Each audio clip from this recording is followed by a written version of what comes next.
The power play. Phenomena. For the win. Score! Yankees win. The Yankees win. I got it here. Phenomena.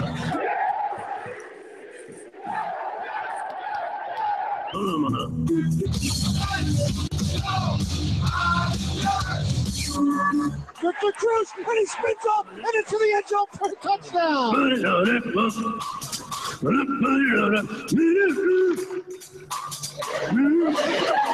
It's a power play goal. And yes, this is indeed the Power Play Sports Talk Show on this Wednesday night, September the 13th. Week 1 of the NFL is in the books. We got a lot to talk about. Not only football, we got some baseball to talk about as records are being broken. And will the Cleveland Indians ever lose a game again this year? I'm Anthony.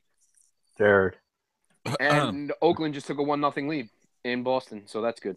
My question is Mike Chernoff going to get a movie? I saw that. Well, technically, the Cleveland Indians have had a movie made about them. Yes, they have. The Major League movies were about the Cleveland Indians, but I don't think they won 21 games. No. So I not in a row. I feel like they did go on some sort of ridiculous winning streak to win the pennant, though, in that movie. Yeah, and the first one towards the end, they had to go, like, I forgot what the exact record was, but they did go on some ridiculous streak, but they didn't win no 21 in a row. Yeah, because I thought they were like last in their division with like a month left to play, and they were like, let's just win the whole damn thing. And then, like, just, I don't know, 3 games later, they're in first place. Like, no, it doesn't really work like that, guys. But, yeah, we do have a lot of football to get into and a little bit of baseball as well. But week 1 in the NFL is in the books. I'm already looking forward to week 2. A Thursday night game tomorrow? No, right? Yeah. There's always there a is. Thursday night game. Yeah, it's there's a shit. Who is it? It's the Texans and oh no. And the Bengals. The Bengals. Two of easily the worst teams in week 1. Oh, 2 of the most disappointing. Yeah, those are probably the 2 most disappointing teams. And one of those teams is definitely headed for 0-3. I think it's the Bengals. One of them. Because you're looking at Bengals. You look at that offensive line is just a fucking dumpster fire. Well, I mean, I think everything about the team on Sunday was just a dumpster fire. You know, Andy Dalton. It doesn't get worse than that for Andy Dalton. It just doesn't. Gio Bernard looked good. Yes, Bernard was probably the one bright spot, but I think that the crowded running situation needs to be already. Yeah, I think that's something that needs to be settled because you just get no. I mean, obviously Bernard got into a rhythm, but there was no Joe Mixon for the most part, and there was very little Jeremy Hill. So, and on top of that, I mean, Andy Dalton was just throwing picks left and right. I'm kind of surprised that 4-0. 4-0. Oakland. 4-0 You are? Oakland. Are you, Jared? You're really surprised it's 4-0? I'm surprised, especially in the offseason, you saw all the trades. There were more trades in the NFL than I remember in recent memory. I'm surprised that the Cardinals didn't trade some sort of lineman to the Bengals for Jeremy Hill. I think that would make sense for both teams. I think the Bengals are done with Jeremy Hill. He's a free agent after this year anyway. You need offensive line help. Do it right now. Well, they signed DJ Foster off the Patriots practice squad. They re-signed Chris Johnson. They got Andre Ellington. They got Kerwin Williams. That is going to be just a clusterfuck. You're going to have your leading ball carrier is going to get like 7 carries. The next guy's going to get 6. The next guy's going to get 4. Yeah. It's going to be bad. Carson Palmer's going to throw the ball for 9,000 times this year. More than likely, and that's probably why he's going to end up getting hurt again. Probably. Oh, this is his last year. He's going to throw his arm off. Yeah, I think so. So you have the Texans and the Bengals pretty much come out of week one looking like the worst teams easily. The Texans, I don't get that. Do you think that they should have brought Watson into the game just to start? Like, why would you even fuck with Savage? No. First of all, yeah, I don't think the Jaguars defense is that good. They're good. Okay, but they're not that good. I agree with that. I don't get how you have literally the most emotion you could possibly have. J.J. Watt's returning. It's in Houston where a hurricane just hit. You're at home. I'm sure the stadium was loud as all hell. And you come out and fucking do this? Yeah, you lay an egg like that? What the hell? Amazing. I don't think Watson should have started. I think they made the right choice with Savage. I don't know if I would have brought Watson in at the half either, because at that point the game was lost.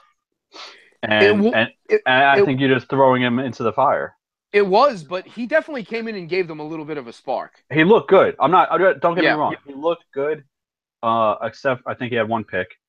But he looked good. But when you're down, I don't know how. I think they were down by 20 when they brought him in. The Jaguars know that they're going to be throwing the ball constantly. Mm-hmm. You got people like Dante Fowler, blitzing Miles Jack, whoever else is on that line, who are just going to pin their fucking ears back and come after this kid. Right. I'm glad that they were trying to get DeAndre Hopkins, involved in the game. 16 targets. That's insane. Right. But as far as tomorrow night's game goes, I got to think. I mean, in the confidence pool in our Dynasty League, I picked the Texans, but I put like 1 or 2 points on it because I don't know. Me too. What to expect from this. I'm pretty sure it's even at Cincinnati. Yeah, it's a pick'em game. It really is. Cincinnati's home. Yeah. Oh, okay. Cincinnati's home. So at least we get the sweet color rush jerseys that they have. Oh, do they? Oh, their color rush jerseys are amazing. I have a white Boomer Esiason color rush jersey from them. That's real nice. Yeah. Wow. But I think Joe Mixon needs to get more involved for the Bengals. Looks like John Ross isn't playing again.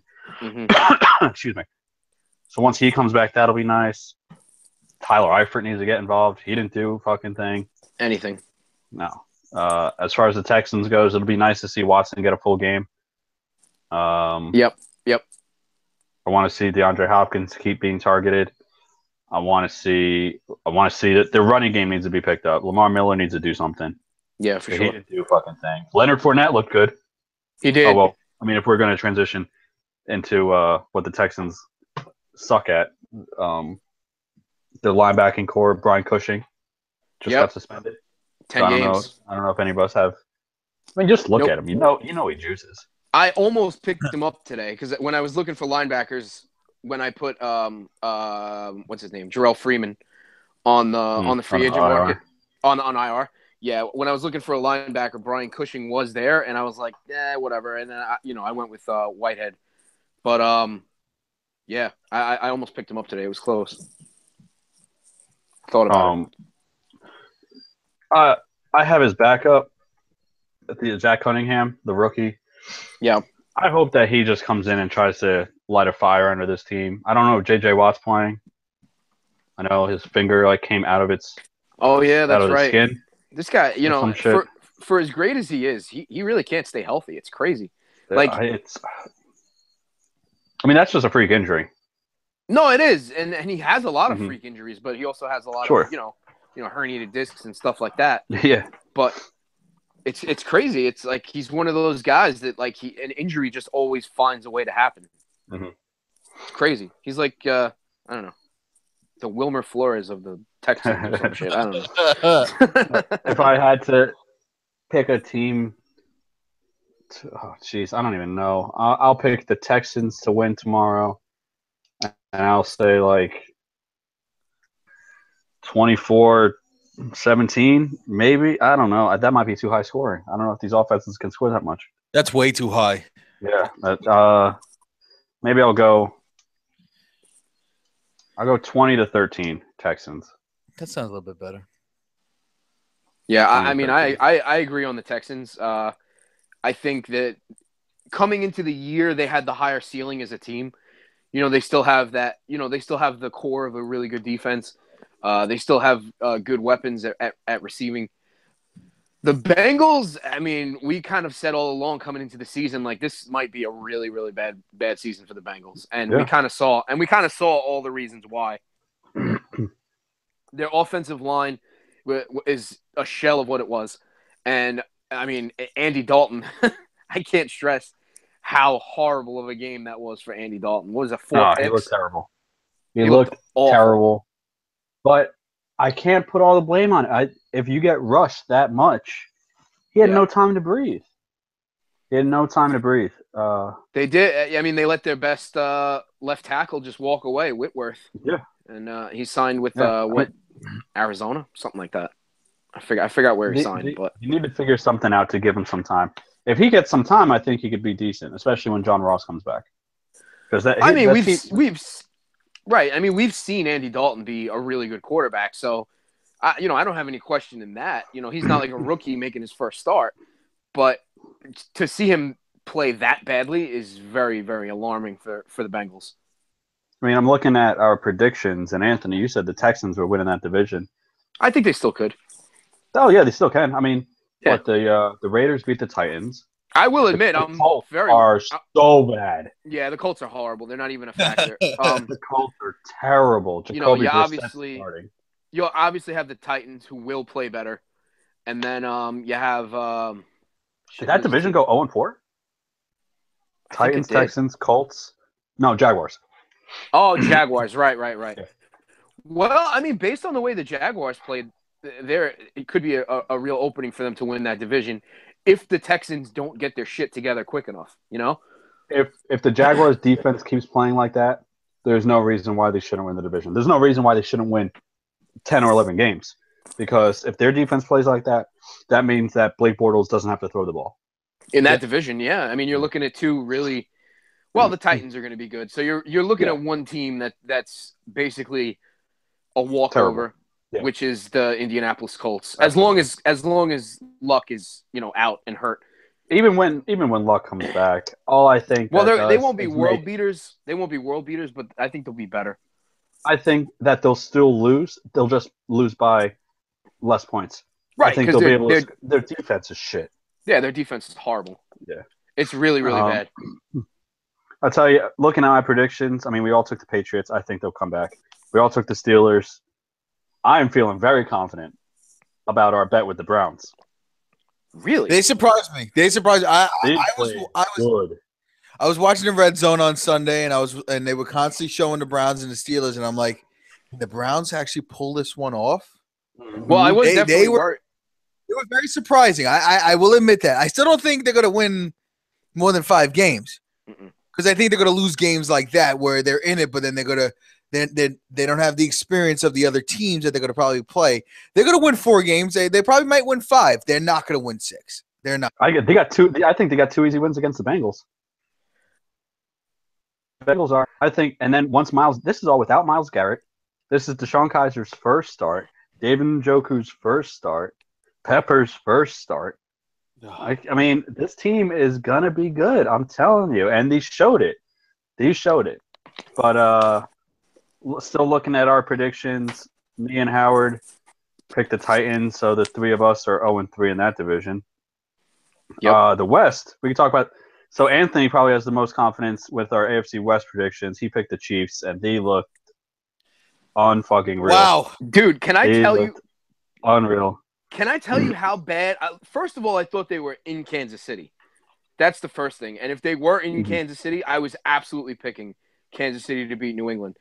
I really, really toyed with the idea of taking Kansas City. If we did a show last week and we made picks and we did an out-of-the-box pick, I think that was going to be my out-of-the-box pick. But we didn't, and I said, you know what? I'm just going to go with the safe pick, which is the Patriots. And, I mean, the Chiefs, despite losing Tyreek Hill halfway through the game and losing Eric Berry for the season, which really, really hurts. Yeah. They looked amazing, man. I mean, Alex Smith came out and he just looked unbelievable. Going with that same trend, I'm very happy with my Rookie of the Year prediction with Kareem Hunt because he looked unreal. He looked amazing. It was, and I don't want to hear anything about, the offensive line made holes. The only thing that I'm giving him the benefit of the doubt for is when Bill Belichick coaches defense, he takes away 1 to 2 pieces of the opposing offense. We all know that. He took away Travis Kelce. Yes, he did. And except for one blown coverage, he just about took away Tyreek Hill. So for the most part, yeah. I think he just completely underestimated Kareem Hunt. This line would blowing up the defensive line. They would get into the second tier and blowing up linebackers. Kareem Hunt looked great running routes. He looked great carrying the ball. I mean, he was by far the most impressive rookie of this past weekend.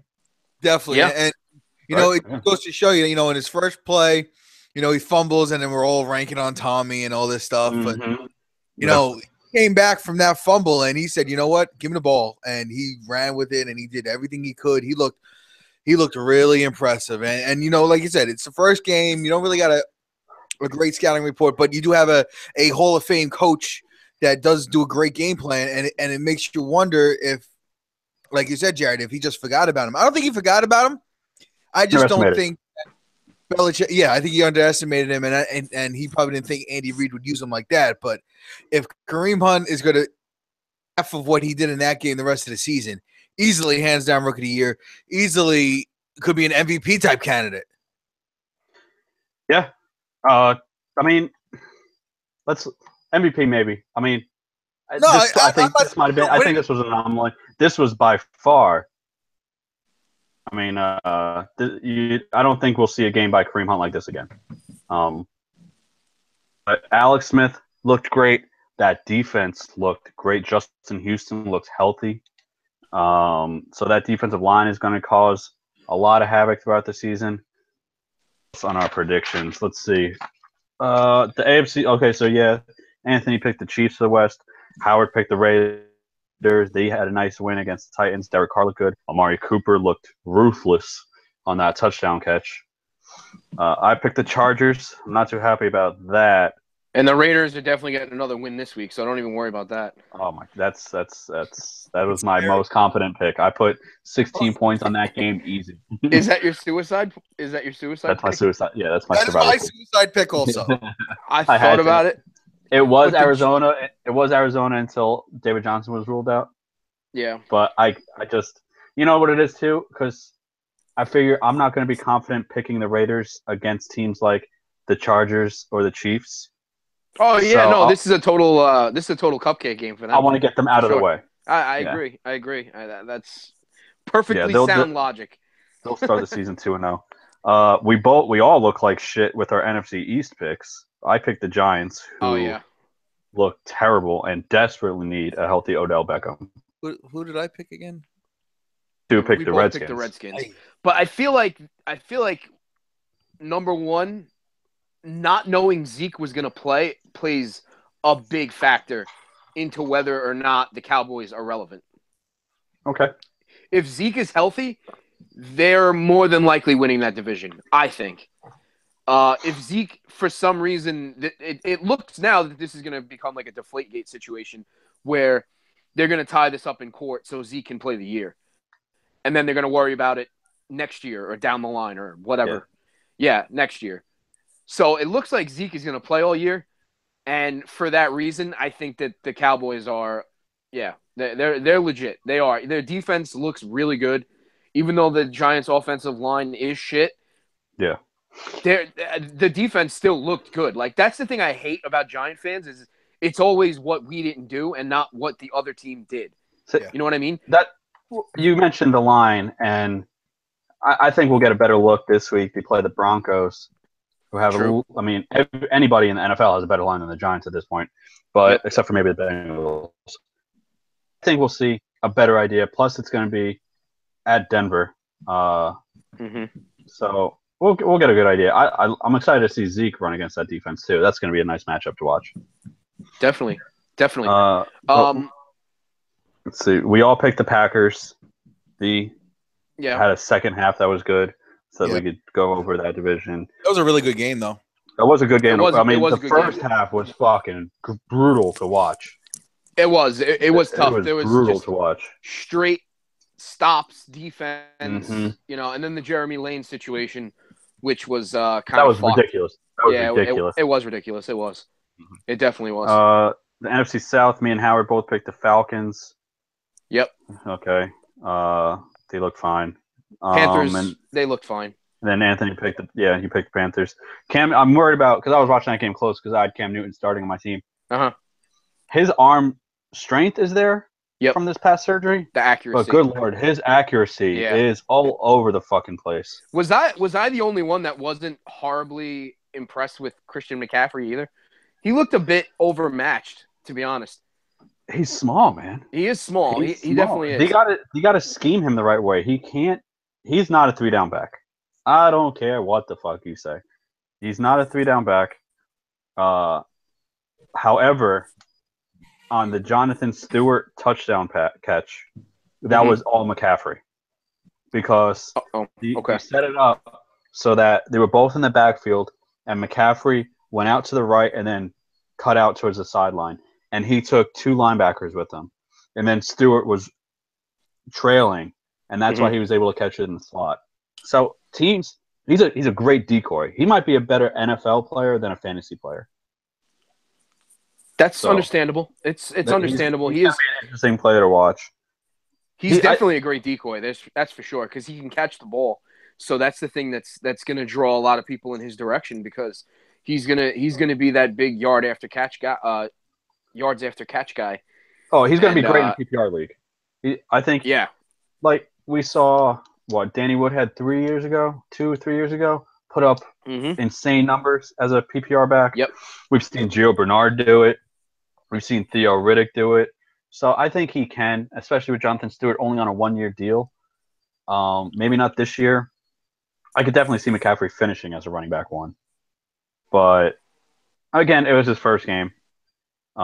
He's still getting his feet wet. In the NFC West, me and Howard picked the Seahawks.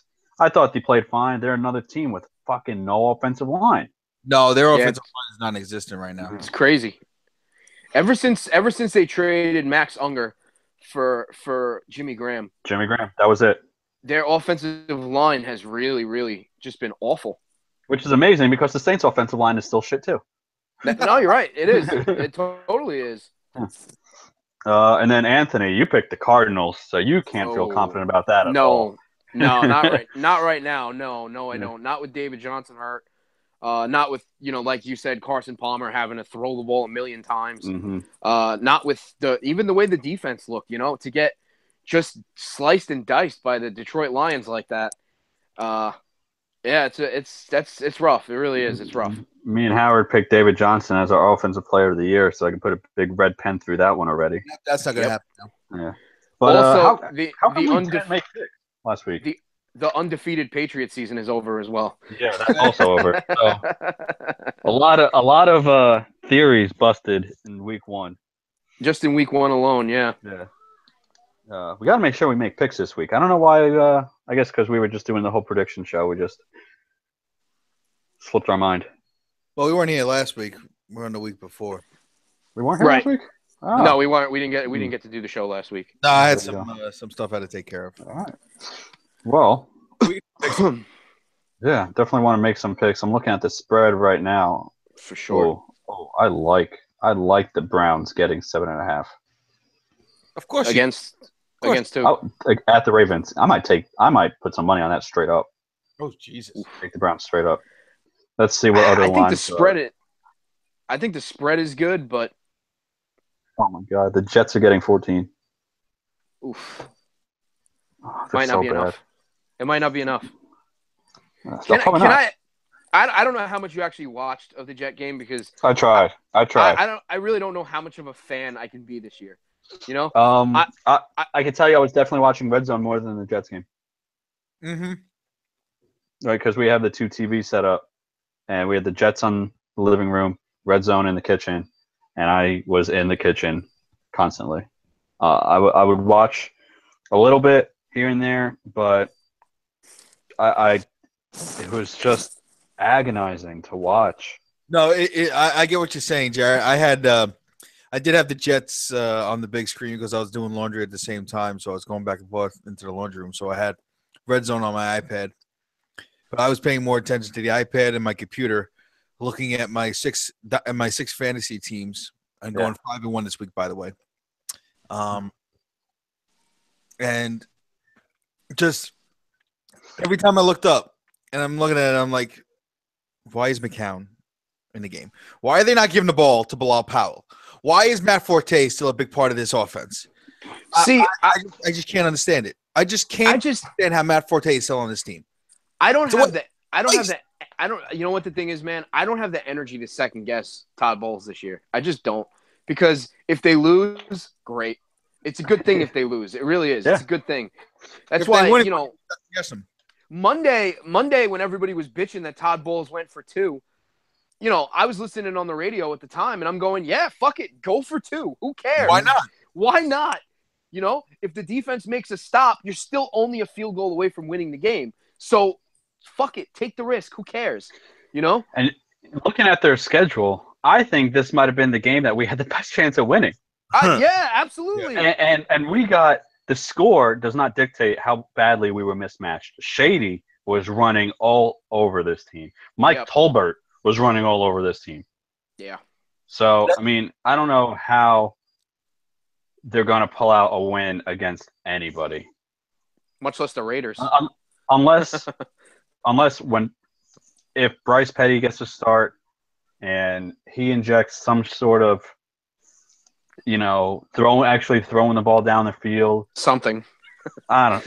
Yeah. Some sort of something.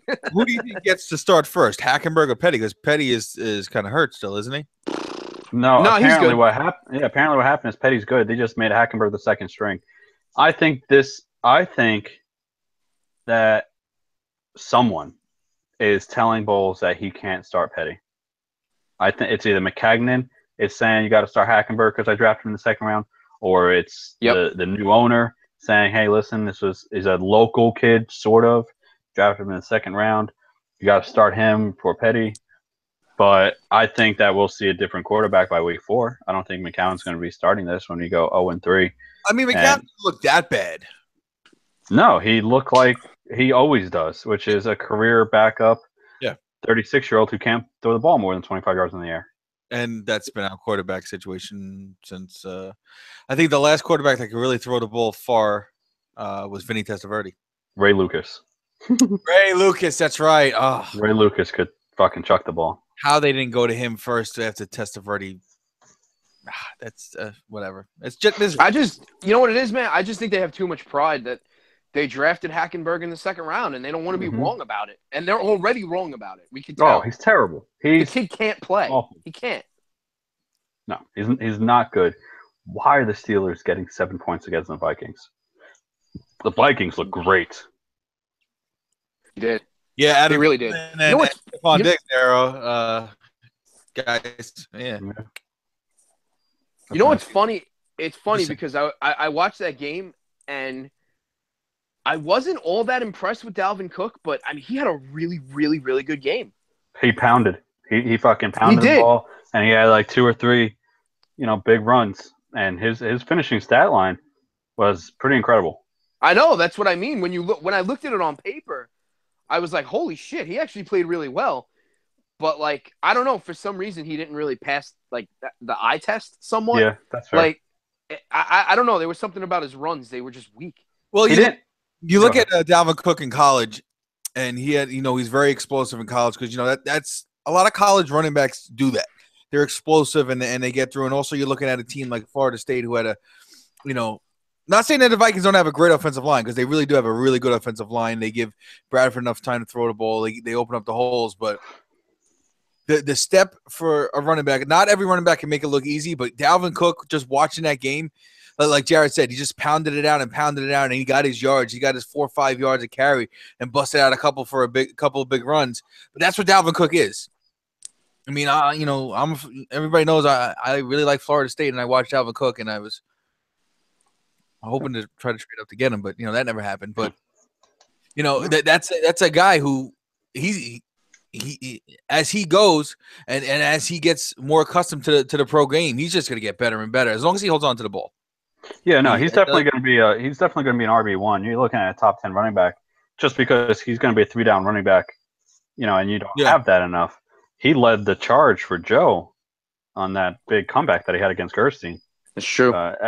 He was down by I think 80 after midway through the 4:00 games, and then what started it was a long Jordy Nelson touchdown. And then that was a huge comeback for him. He also had Melvin Gordon. He also had Gordon in the night game, the 10:00 game. So he had quite a few. How do you want to do picks? You want to pick like 3 or 4 games, and then maybe each of us throw out like an underdog? Ooh, I like that. I mean, normally we would just go through the games, make a pick, and sometimes we'll pick like a lock, and we'll pick an out of the box, pretty much. That's usually the way we do it. So we can. I do have some music. I don't think can we not pick the Raiders? Can we say that game's off the table? So wait, you want to pick all the games, or you want to do like a 4-pack challenge? Well, I don't have the games in front of me because I'm on my phone. I got them. You want to do every game? It's up to you guys. Hey, we can do every game. I'm just here. This is your party. I'm just here to blow balloons. You guys can still hear me, right? Yeah, so you're gonna get the games up. Yeah. I say let's do it differently this year since we missed week 1 and not everybody's in on the pick'em stuff, which I did create and put a spread on it this year. But I say let's each pick 4 games. Okay. Each person picks. You can pick the same game, whatever. Pick 4 games that you like. Pick those games, and then we'll do an underdog. One underdog. Yeah. Okay, I got the spreads here too to make sure that they're definitely underdogs. So you want to start off, Jerry? We'll each go 1 game apiece first, and then look at the. Are we saying that the Raiders game is off the table? If it's not, then that's gonna be my first one. No, we can. We can get into it because we're Jet fans as well. I want to start off the season with this 1-0. I'll pick the Raiders as my first win. Jared, you gonna write all these down? Yeah, I got them right here. All right, perfect. All right, so Jared went with the Raiders. He's picking the Raiders. That's an easy pick. Yeah. Hey, go for it. You could repeat. You could copy me. I wouldn't blame anybody. And remember, we're doing the spread though. You think so? Spread? Whoa! We're doing it with the spread? Yeah. Why not? Still taking the Raiders. It was right now. It is 14. Yeah, Raiders -4. Oof. So basically, our first pick is essentially going to be our lock. Well, I'm pretty sure. If we're doing it with the spread, then there's no such thing as an underdog. So we wouldn't be making an underdog pick. Okay, instead of underdog, out of the box pick. Okay, yeah, that's why we make like an out of the box pick because it's that basically. So our first pick is essentially going to be our lock of the week. Seems like that. My suicide pick lock of the week is Seattle Seahawks this week. It's an easy pick, but San Francisco's defense just looked awful. Seattle, I mean, they got beat by the Packers, but they didn't look terrible. And Russell Wilson looked healthy. Their defense is still their defense, and they're home. So I think they're getting like 13.5 points. But I got 12.5 right here. Yeah, I'll give up the points. That's fine. And I'm going to take the Seahawks. Okay, we got the Seahawks, the Raiders, and Howard is picking. Well, if we're going to go with our block, which is our suicide pick in the C4 and Friends Dynasty Football League, my suicide pick is the Oakland Raiders. Okay. So I'll give up. This sounds weird, but I would give up 21 points if it was 21 points. Some college spreads. This shouldn't be a college spread. It is just men against boys. I mean, yeah, the Jet defense is okay. It's nothing to go home about, but they're still getting better. Jet offense is just pathetic. The offensive line is trash. The quarterback is trash. The wide receivers are trash. The tight end is trash. as opposed to you looking over at the Oakland Raiders side, the quarterback is one of the best quarterbacks in the league. They have a couple of great wide receivers. Marshawn Lynch looked like he never missed a step, which is unbelievable. But yeah, it's the Raiders. It's the Raiders in their defense and their offense, and Jack Del Rio's got that team playing really well, and makes them one of the Super Bowl contenders this year. So, especially with the Patriots losing Week 1, just made me that much happier. But Raiders locking it up. Suicide, kill me. For my second game, I'm going over the spreads here, and you might call this a revenge game from Mike Glennon, but I'm still going to go with the Bucks -6 against the Bears. I think it's at Tampa. I think it's going to be loud there. I think the Bucks are real good. I think the Bears are real bad. They beat them last season 36-10. I think you could expect to see a similar score this week. I think Mike Evans is going to go bananas. Yeah, I agree. That was going to be my next pick as well. The Bears, they looked respectable against who'd they play? The Falcons. The Falcons, that's right, the NFC champions. So, the Bears had a representable showing, but they were home. Like Jared said, Tampa Bay's in Tampa Bay. Everything that went down there with the hurricane, I think they rally around that. And I definitely like the Tampa Bay Bucks over the Chicago Bears this week. And I like the spread as well. I feel like more than a touchdown is probably how it's going to go. Okay. My second game. See, this is tough. Because I have a few games that I'm looking at right now. But I'm going to go to Monday night. I'm going to go with the Giants and the Lions. Ooh. This isn't your out-of-the-box pick? Well, I'm going with the Lions, so they're the underdog. So I guess that could be out of the box, right? Would that be out of the box, considering how the two teams played in Week 1, and we don't know if Odell Beckham Jr. is going to be playing in Week 2? I'd be shocked if he doesn't play in Monday Night Football. Me too. All right, so let's all especially having that extra time to get healthy. Mm-hmm. So let's all assume that Odell Beckham plays. Give me the Lions getting 3.5 and actually winning the game.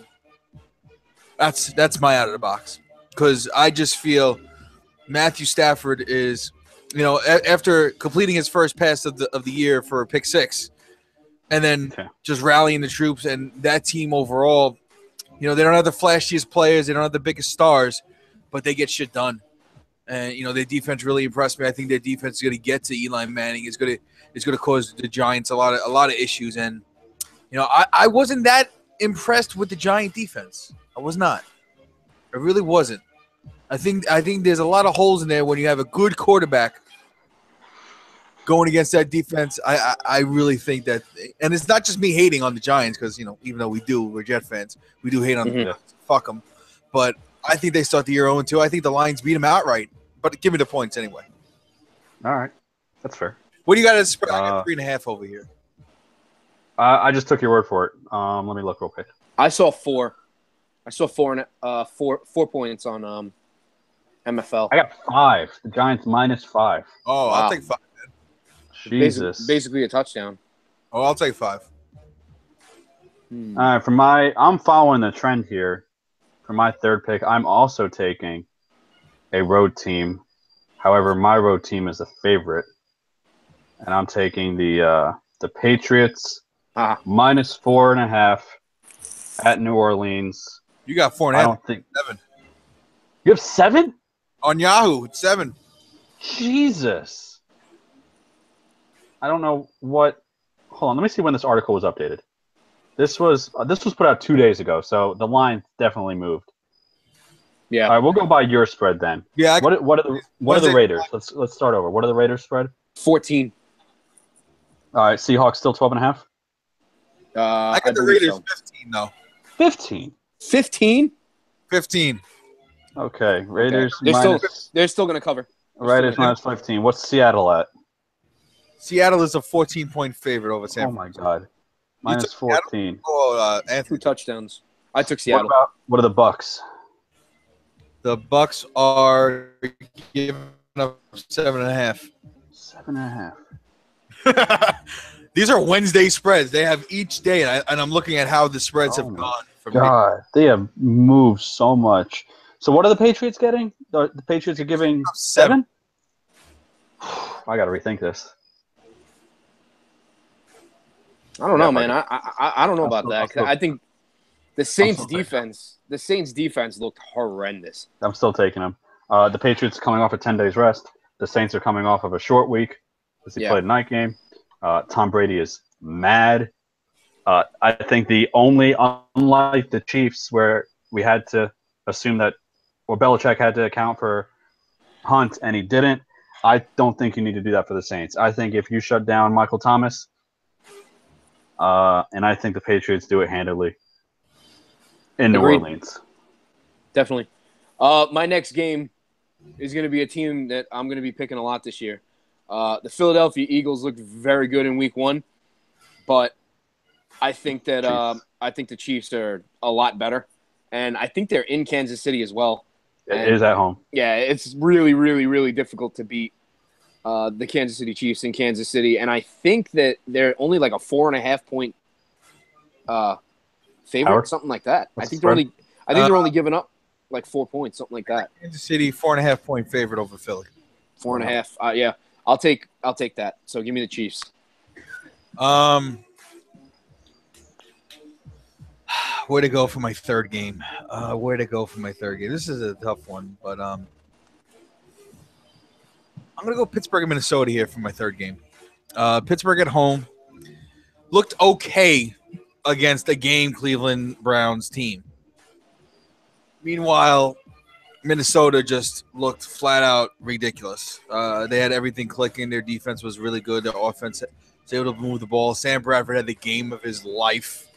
Can he repeat that? I don't know, but you got Pittsburgh favored by 7 here. Give me Minnesota going into Pittsburgh, covering the spread.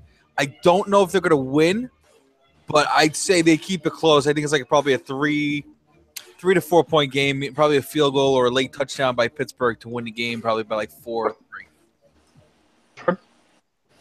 7? 7, yeah. Vikings -7. For my fourth game,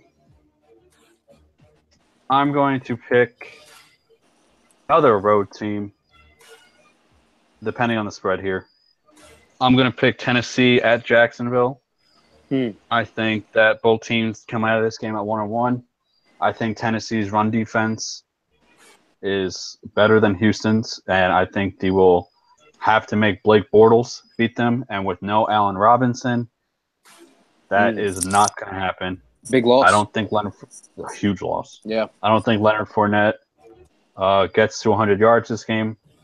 I think the Titans aren't that good on the road, but I really think that they're going to desperately want to get that win to avoid starting the season 0-2 in a division that they could easily take.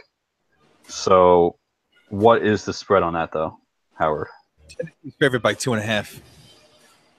Tennessee's favored by 2.5? Yeah. I'll take that. I'll take Tennessee -2.5. Anthony? My out-of-the-box pick is going to be... Oh, we're up to that? We're up to out of the box? Oh, that wasn't my out-of-the-box pick. I mean, Howard took it out of the box already, so okay. I'll jump on mine. My out-of-the-box pick is going to be the rematch of the NFC Championship last year, and I have the Packers going into Atlanta and winning. Atlanta's defense really looked very shaky last week, and the offense was decent. I mean, Devontae Freeman had a really, really bad game. Matt Ryan, he looked okay. He looked like Matt Ryan. Julio was not quite Julio, but not, terrible. I liked what I saw from the Packers. Aaron Rodgers is he is just mechanical with the way he plays the quarterback position. It's really unbelievable to watch sometimes. Mm-hmm. And I think Packers going into Atlanta, I think they're getting 2.5. So Still correct. Yeah. So yeah, I'm going to take the Packers as my out of the box. Okay. Okay. Howard. So my fourth. I'm I may be drinking a little bit of the Kool-Aid, but with the way that the Rams looked last week, playing really good, with Todd Gurley looking really good. The Kool-Aid is ice cold. The Kool-Aid is ice cold. I'm not saying they're going to be a playoff team, but I like them at home. Remember, they play differently at home. Their defense plays differently at home. Even when they were the St. Louis Rams, they were a different team at home. That's true. They play differently at home. I think they got a lot of confidence now. Jared Goff looks, get a little confidence on the belt, get that first win. Looked pretty good. Didn't look tremendous, but he looked pretty good. Give me the Rams at home to beat the Dolphins. Giving up Redskins. Oh, sorry, I read the wrong one. Sorry. Oh, jeez. Yeah. Are you going to reconsider that? No. Sorry, I was looking at two games at the same time. Give me the Rams to beat the Redskins, even though minus 2.5. Minus 2.5. Give me the Rams to beat the Redskins minus 2.5. You're forgetting a huge part about that game. What was that?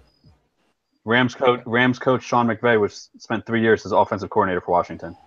No one in the NFL knows more about Kirk Cousins than him. Yeah, so I'm thinking that defense is exactly. I agree. That defense is going to scheme.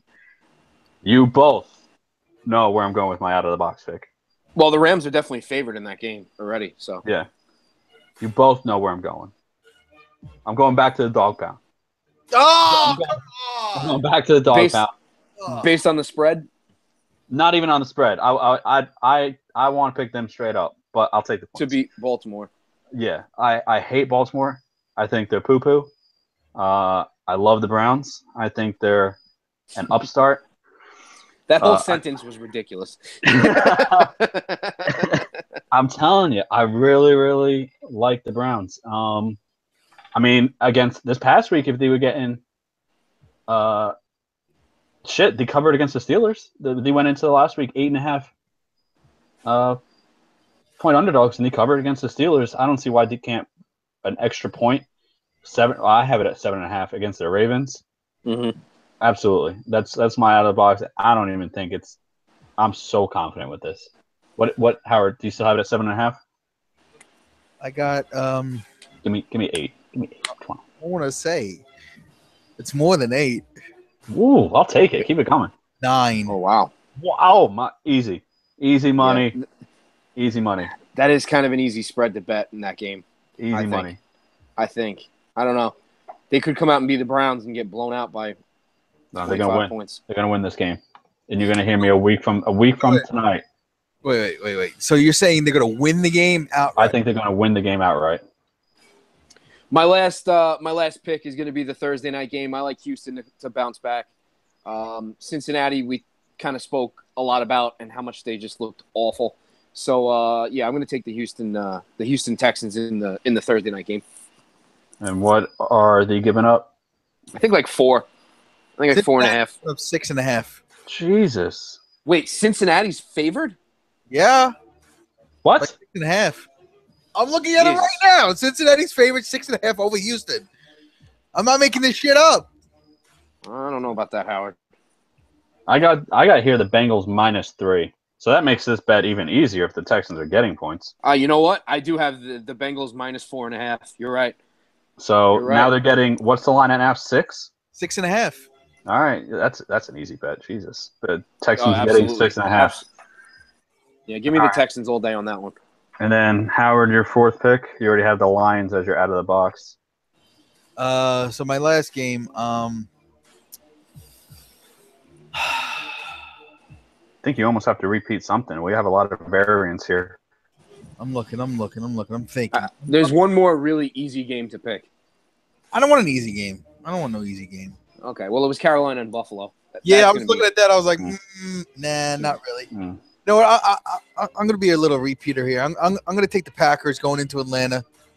Opening of the Mercedes-Benz Dome, whatever the hell it is, there in Atlanta. I think Green Bay spoils it. Aaron Rodgers, once again, the baddest man on the planet. To me, still the best quarterback in the game. And, jeez, there's nothing else to say. Their defense last week. To recap, I have the Raiders -15 Jesus. It's The Bucks minus 7.5. The Patriots not enough. minus 7. No, it's not. It's The not Titans enough. minus 2.5, and I'm taking the Browns plus 9. Howard also has the Raiders minus 15. The Vikings minus 7. The Rams minus 2.5. The Packers plus 2.5. And the Lions on Monday night plus 5. Anthony takes the Seahawks minus 2 touchdowns. You have the Lions plus 5? Yeah. I think it's Giants plus. Plus. No, yeah. It's the No, Lions. he's right. Let me correct it. It's 3.5. They get it in 3.5. They're not getting 3.5. Yeah. Okay. Lions getting 3.5. And I thought Minnesota was the underdog. I thought the Steelers were getting points. Minnesota's getting 7. I'm sorry. There is a plus there. I just scribbled it. Oh, okay. Anthony has the Seahawks giving up 2 touchdowns. The Bucks. It's not enough. The Chiefs at home minus 4.5. Houston. I'm sorry, Texas. Houston. Texas Texans Tomorrow, getting 6.5, which is amazing. And then also having the Packers plus 2.5 at their Mercedes-Benz Stadium in Atlanta. Those are the picks for week number 2. I'm telling you, the Browns. Listen, Browns get their first out of 7 wins this year. This Sunday. Stop it. 7? I'm telling you, 7 at least. 7 wins. It's crazy. I'm scouting Matt Harvey tonight. For what? The Mets might non-tender him, so they don't have to go to arbitration with him. They may just cut ties with him. They may just make him a free agent this offseason. Jesus Christ. Could you imagine? It's not worth anything. Really? You wouldn't pick him up? I mean, for a small price, maybe. Yeah, I'm not saying the $300 million he was going to get 3 years ago. I'm saying on a non-tender on a contract that a guy gets after being non-tendered, 2 years, 14 mil, something like that. That's a lot of money. No, it's not. No, it's not. No way. No, he's going to get $6 million in arbitration. He's done nothing. Someone's going to sign him for more than that. Yeah, Yankees will. Someone will sign him for 2 years, $10 million. Yankees will. He has 10 mil a piece a year. And Reyes leads off on a homer. I think he could get a $20 million 2-year contract. Someone will. I agree. Someone like I think he's just had a hellacious fucking 2 years since his Tommy John surgery. I think the Mets just pushed him way too far after he had Tommy John. Mm-hmm. And then that led to the thoracic outlet, and coming back from those 2 surgeries is rough. So I don't know. He's facing a really good team in the Cubs tonight, and Reyes just handed him a lead. So let's see what he does. I'll be watching him the rest of the year. A team's not going to sign him to be the ace. I'm expecting a team to sign him Absolutely to be the not. 3 or the 4. Like someone like the Dodgers just don't need another starting pitcher, so not them. Dude. But I could see the Cubs going out and spending $20 million on him just to throw him on the back end of the rotation. $20 million a year? No. Yeah, Oh. no. $20 million out or the 2-year contract, $20 million, Oh, okay. $10 million a year. I can totally see the Yankees doing that. I totally can. And then he revives his career as a Yankee. Oh, what bigger? God, see, yeah, I would want that to happen. But there's just no faith in Matt Harvey right now because he just has shown absolutely nothing this year. His fastball is like non-existent anymore. His secondary pitches he just has not been good.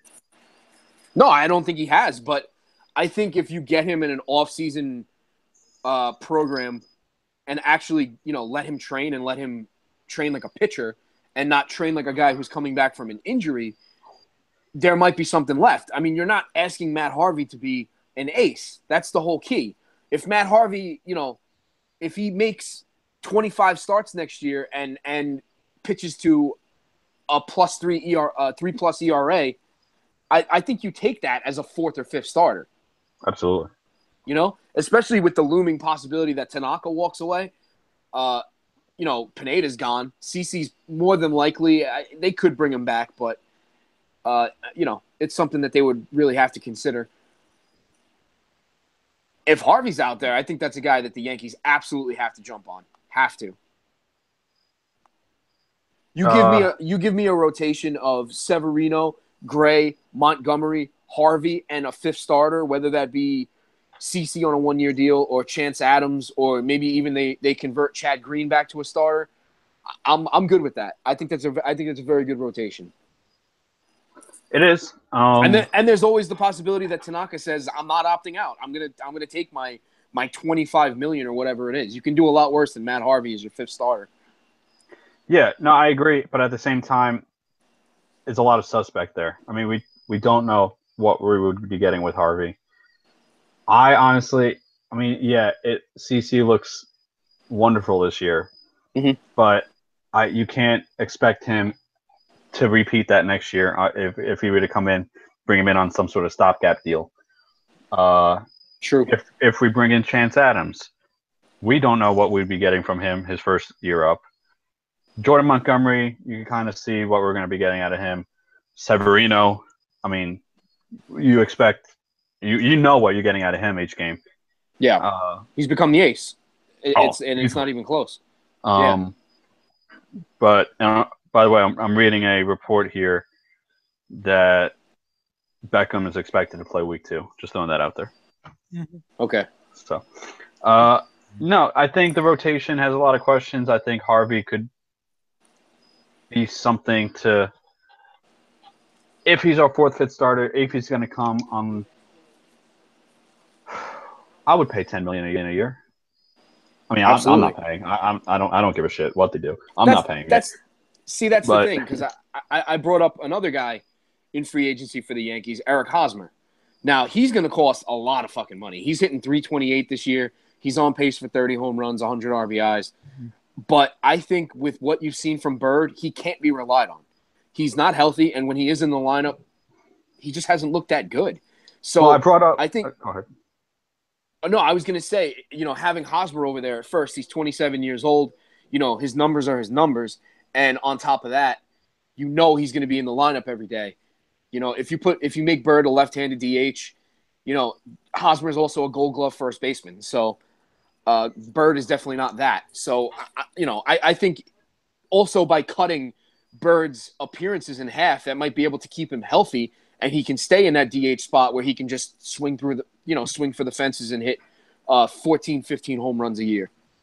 Well, when the trade deadline was around, I know that Royals were one of those teams where they could have went either way, and I'm sure they were on the brink. They would have wanted an absolute ton for Hosmer. But he was one of the people that I was thinking that if we were to get him this year and then sign him to a long-term deal during the year, I don't think that we'd be, what are we, 3.5 out right now? Yeah. I don't think we'd be 3.5 out with Hosmer. I think he makes up 3 games.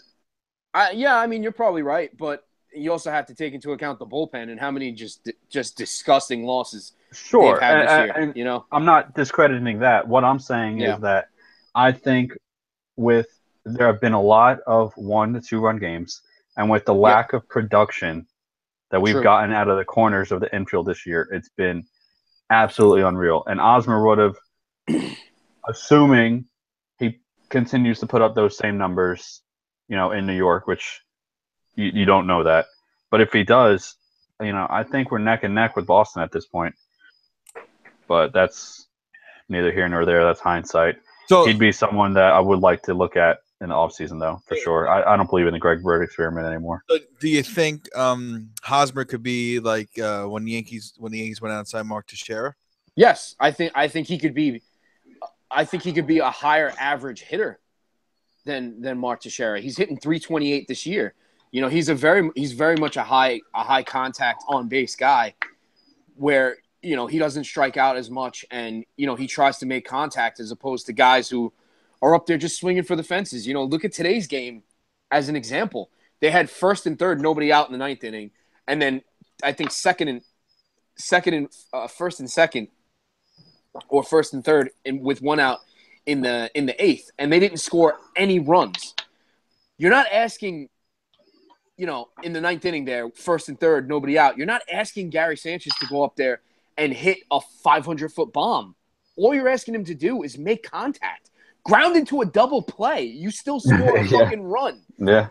You know? I think I think that really needs to be a point of emphasis this offseason that we get the point across that it's not just about hitting home runs and driving balls into the gap.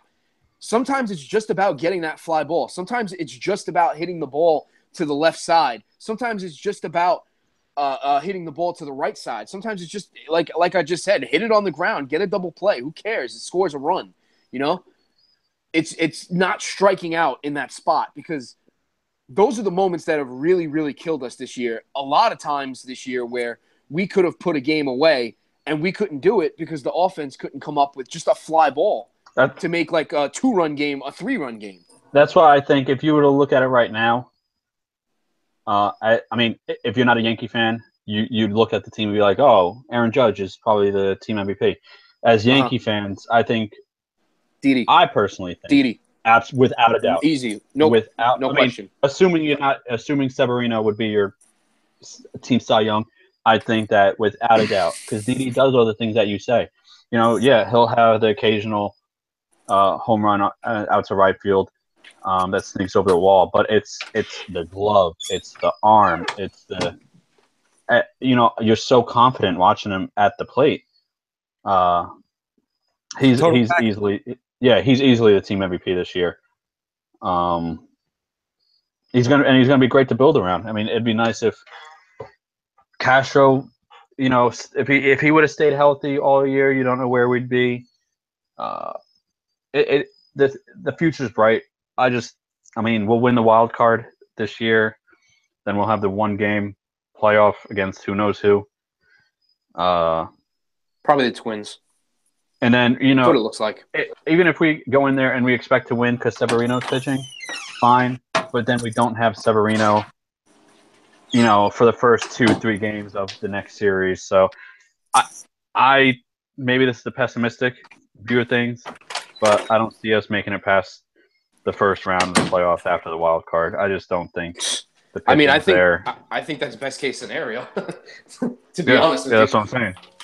I think that's probably the best we can do is get past that wild card game, and whoever we play, which is most likely going to be Houston, who give us fits.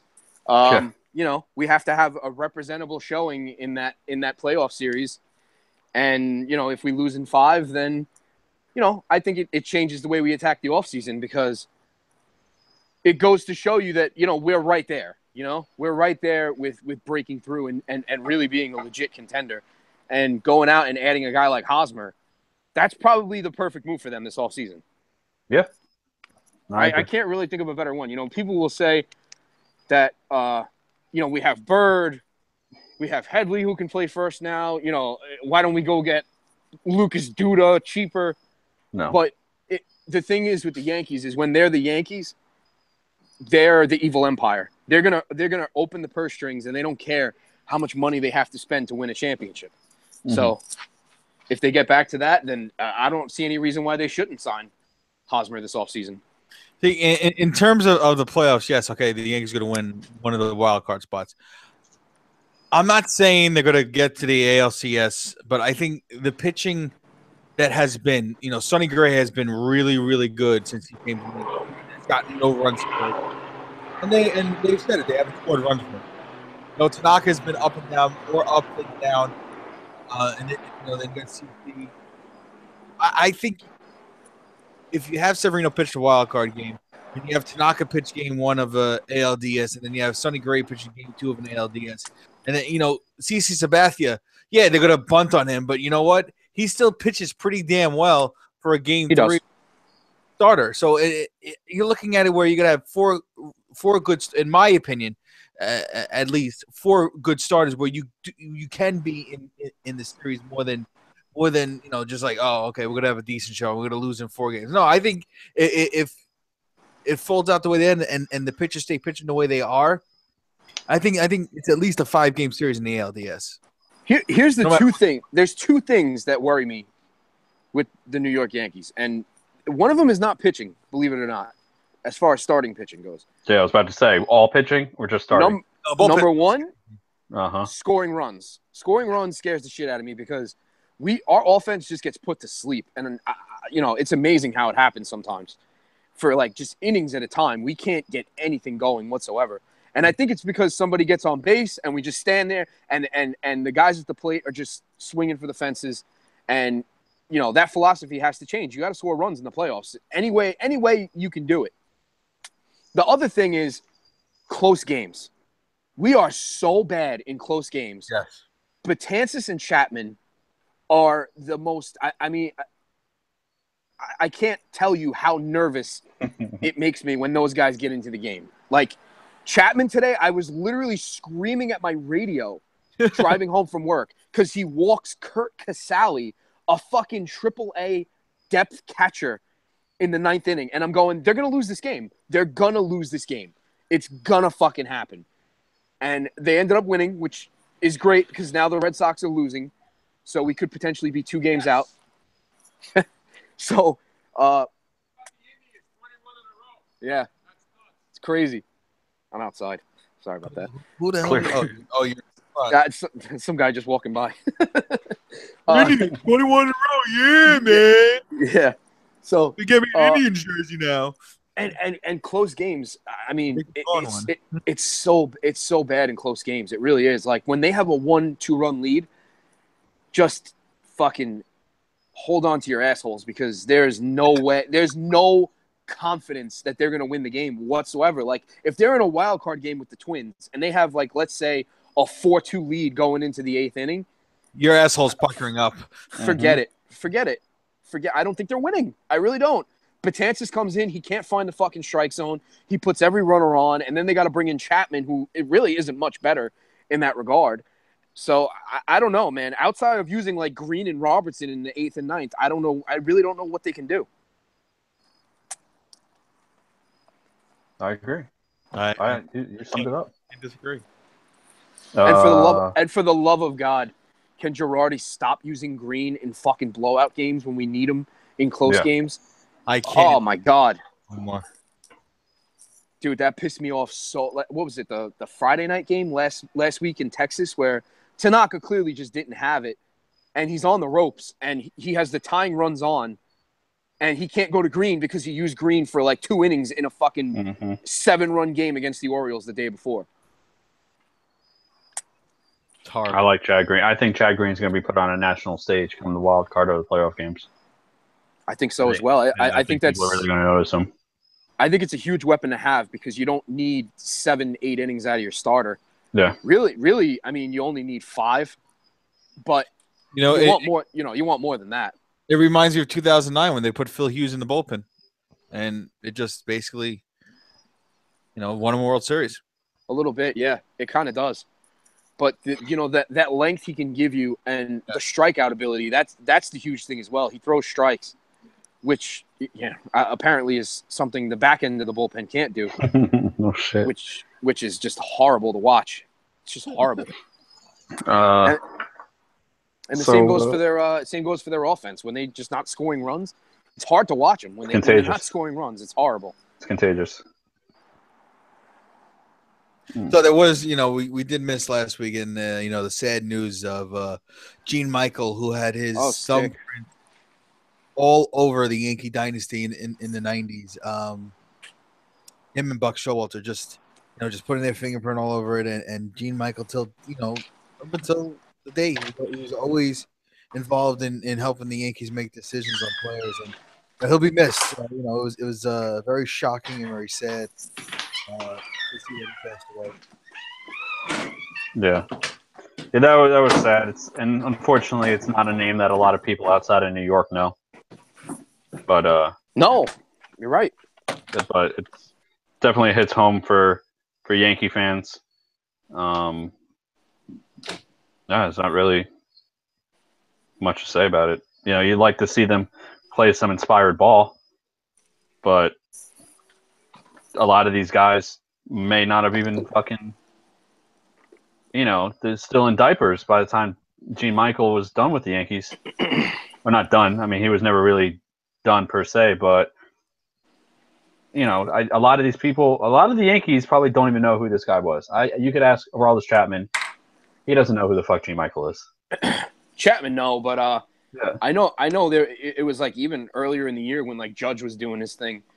Judge, sure. You know, he came out. You know, Stick said shit about Judge and how this and this and that. Mm-hmm. So I mean, yeah, he still had a pretty close connection to the organization. Oh yeah. I forgot who. There was one guy. I forgot which one. It might have been Castro. That actually had a pretty good relationship with him when he came over from Chicago. I can't remember which current Yankee it is. But one of them. You'd like to see some inspired. You'd like to see some inspired ball from them. Update. But here's a Matt Harvey update. Oh yeah. yeah. Shit. Let's listen to this one. Go ahead. Breaking news right now. Breaking news. Let's hear it. Matt Harvey's still bad. Bases loaded, nobody out. Jesus Christ. Fuck. All right. You know what the other thing is about that whole thought process? Like, you looking at the free agency for pitchers this year is really, really bad. It's not like sparse. There's nothing outside of like Yu Darvish, but that's a guy. You have to. There's nobody out there that like just like for argument's sake say, oh, sign that guy, and then like Duda or Yonder Alonso for like what Hosmer would make. There is no pitcher out there. Yeah. Like that. I mean, Arrieta, but Arrieta's... No, he can't do shit away from Chicago. Yeah, no, I don't trust Arrieta, especially not in our ballpark. No, I don't trust him at all. So, not that Harvey would be the greatest option, but... He's an option. If he is, I mean, they do have to non-tender him, which would take a lot of balls. That would take a lot of balls by the organization because they could just hang on to him and hope that he bounces back and use him as a big trade chip next year. Absolutely. Which would be the smart thing to do, but we are talking about the Mets here. So maybe they'll, DFA him and open a spot for Tim Tebow. Before I call it a night here, I want to go over two other things. Shoot. Who's getting the iPhone 10? Anybody? Anybody spending $1,000 on it? Oh, no. I'm getting it. Are you? I'm not due for an upgrade yet because I got the 7. Yeah. I do. Okay, yeah. I'm due for an upgrade. I got a fucking Woody looking at that fucking phone. Yeah. I've had this phone for 3 years. It turns off 3 times a day. So, Ro, who works for Verizon, put me and my father on the list. So, we will be getting it November 3rd when it comes out. So, I'm excited for that. Second thing, this wedding. It's 10 days away, listeners. 10 days. Well, we can't do a show next week because I have to go pick up my parents from the airport. So. Oh shit! Well, maybe me and Anthony will do a show so we can get some pics in, and you can just text us. Let me think. Well, why don't we do it a different day? That would be hard to do without Howard's computer. I think. Yeah, that's true. I don't know if that would be possible. Well, Thursday night I can't do it because the families are having dinner. Right. Friday's the rehearsal dinner. Yeah. Do a live show Friday. From where? We can do it rehearsal dinner. From your studio. From your studio. I can't do it Tuesday because that's my long class day. I don't get home till like 9. So I guess no show next week. Yeah, so I would say unless you want to do it like Thursday after. No, I can't do it because I got to go pick up the tuxes. I have class. Okay. All right, so let's talk about this wedding real quick. I asked you that earlier, that question, because I didn't know, because me and Robin were talking, and she had just done a wedding, and they had different entrances for each couple. So what is your plan? Is each couple, are you starting the theme song right from the play through the whole wedding party? Yeah, that's going to be the whole wedding party, just that. Okay. I didn't want to go too crazy on it because I don't want to take away from Kim and my entrance, which is going to be. I mean, Jared, you already know what the entrance is. Yeah. And that's going to be a spectacular entrance, especially with the DJ doing what he's going to be doing with everything. Sure. I'm not giving anything else away, but it's going to be a really, really. So ideally, it's because that entrance is so extravagant. You could say it. You just want the couples to walk out, wave, acknowledge. Listen. I'll say it at the rehearsal dinner. If somebody wants to bust a move or something to the Star Wars theme, Go It ain't right. gonna be me. Go right. I have an idea. Uh-oh. But so here's what I was thinking. Yeah. This is before I knew you were going to do a Star Wars theme. I don't want to say shit. I can't say anything without giving anything away. Do you want your entrance to have a different theme music? No. I don't want to be different from anybody else. Okay. No. So me and Robin were talking. I thought you were going to do some sort of like wrestling theme, and I thought people were going to have. I thought people were going to have their like someone. They were going to pick wrestlers, and we were going to come out to those theme songs. Oh, I've seen that done. So I had two things in mind that I was going to do, and I might still do one to the Star Wars theme. I was going to pick the Stone Cold. I was going to have like Nick throw me 2 beers from wherever he's sitting, and I was just going to fucking chug them. So I might still do that without the song. I might just have someone throw me a beer, and I'll start chugging it. And then the other one, I was going to do like the remember the whole spiel that Road Dogg Jesse James did with Badass Billy Gunn when they were New Age Outlaws? I was going to grab the mic and do something retarded with that. But I don't know. I'll talk to Robin. I'll talk to my dad. I'll see what they're doing. We'll probably just end up walking out, waving. Walking out and waving? Yeah, maybe I'll go on Amazon and buy a cheap lightsaber. That's what Kim's friend Heather wanted to do, was to have everybody maybe have lightsabers and just like form like, you know. I've seen that. The V. Yeah. Anthony's like, I've seen that. I'm not doing that shit. I'm not I'm not putting on a stormtrooper helmet. I'm not I'm not making Wookiee noises. Maybe I know what I'll do. I'll come out and I'll walk out on I'll put like the shoes on my knees, and I'll come out on my knees and I'll just get like a Yoda mask. I'll be looking like little baby Yoda. Oh, that'd be fucking priceless. Married you are. I guess we'll talk about that. Are we actually rehearsing things at the rehearsal dinner? I would probably do like just a quick run through, and then I'm giving out some things. Kim's giving out some things, and yeah. What's the plan for Friday? Because I know I'm leaving Brooklyn like I want to say like 12 o'clock, something like that, to check into the hotel. Well, That's now what time we're leaving too. I'd say the rehearsal dinner right now is 10 leave set for 6:30. I'm gonna send out evites to everybody. Okay. But it's probably like 6:30 at the venue. Okay. Sweet. And then that works. Yeah, so that'll go from there. So unless we can figure out a time to do a show next week, it looks rough because I don't think it's gonna happen. I gotta get a haircut Tuesday for the wedding. That's the only day my barber is in town because he's going away. And then I'm still waiting to find out when what is it? The tuxedo place. I forgot the name. It's escaping me for some reason. Joseph A. Bennett. So I just called them up, and yeah, because he told me originally 10 days prior is your final fitting. So I called them up really? because it's 10 days. Yeah. And they said that's not true. It's not 10 days prior. Our tuxedo, me and my father's tuxedo, isn't even in yet. You know, it's a few days before. Yeah, that's what he told me. They told me like 3 to 5 days. They'll call us, and then we come in for a final fitting, pick it up like that morning, or there's like that. Well, we're leaving Friday, so I'll probably pick it up Friday, and take them up there. And Anthony, what I want to do is, since we'll be at the venue for the rehearsal dinner, give me your tux. I'm going to try and get all of our tuxes. I'm going to put them all in the groom suite.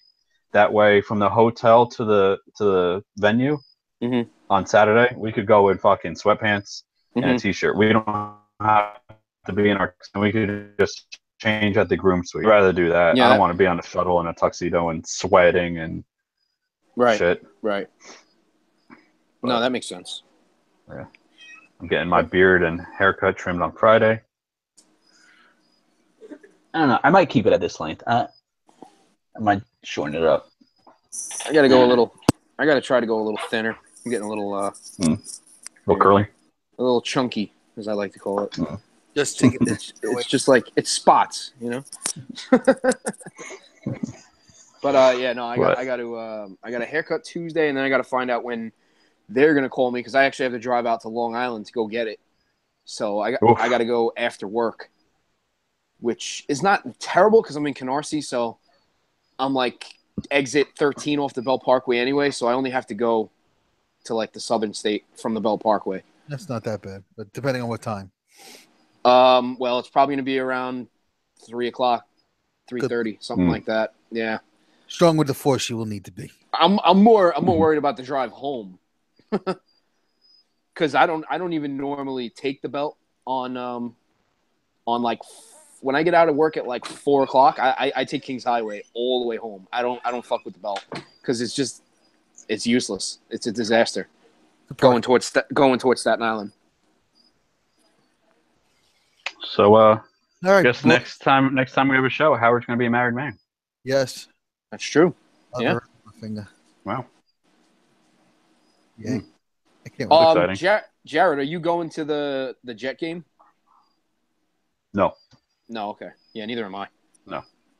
We're going we're coming home, probably leaving Connecticut around 10 on Sunday, and then watching the game from here.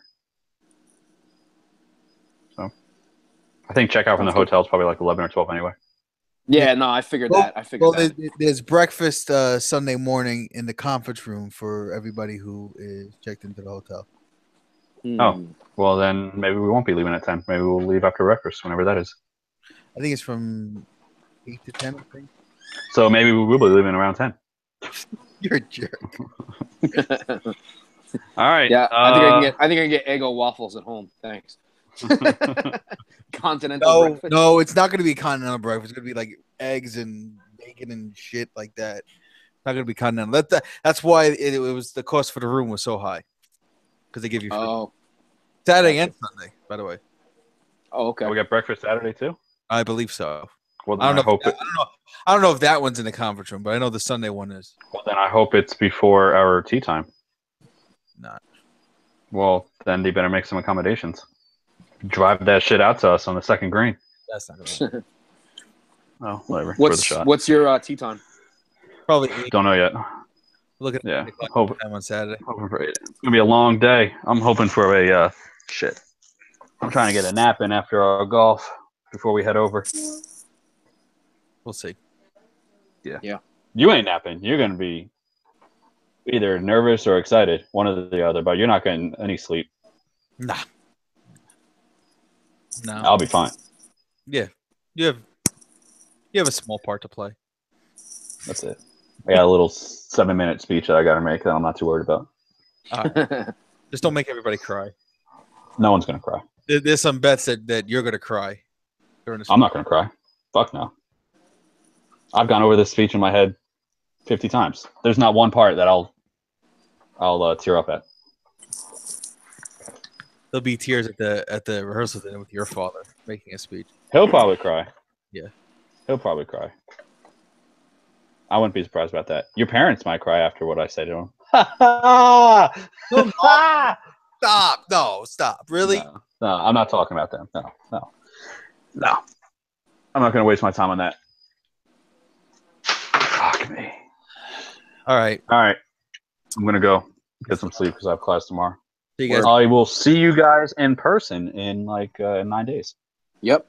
Sure. All right. 9 days. All right. Later, boys. See ya. Bye.